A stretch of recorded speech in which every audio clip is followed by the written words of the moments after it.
Today I want to cover an important game between Magnus Carlsen and his challenger Nepo-Carlsen played online earlier this year. That was a rapid game.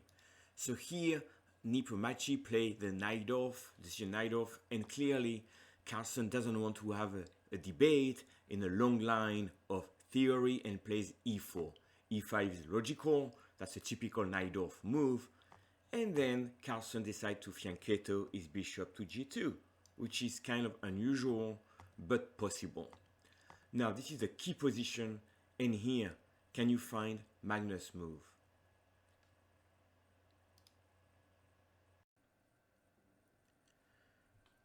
Magnus with white here played the move knight h4.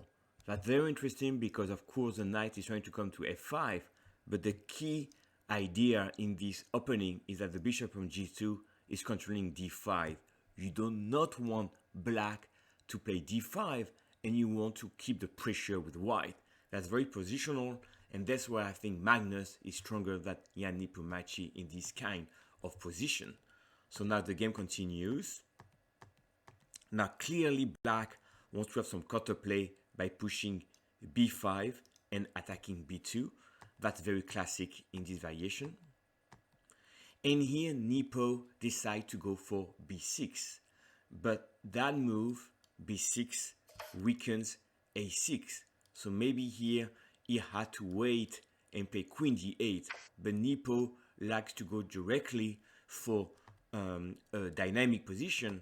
And now rook take a6 is of course the main move. And here you can see that in this position, yes, we have exchanged pawns, but that d6 pawn is still a target, and d5 is controlled by white. So I think that white has the bishop pair and control on d5, so that makes white's position better. And here again, Nepo goes from knight c4. That seems to be attractive because you're attacking b2 and e3, but simply here knight d5, and if you were to take like that and you take over here queen e4, and white has won the battle in a central squares. So because of that, Nepo retreats the queen and the game continues. Now c4, and we can see that white's strategy is to control d5 and have a firm grip on the d5 square, which means that d6 and e5, these are weaker pawns than c4 and b3. It's all positional, but clearly white has the edge here. So here Nepo again trying to play active, but in order to try to chase the rook, is damaging the structure on the king side. So now you have d6 weak and a weak king side, but you have opposite bishop. So now the game continues. They exchange queens, but of course Magnus is very strong in the endgame. And here the game continued, and after rook a1, black resigned. So let's see why, right?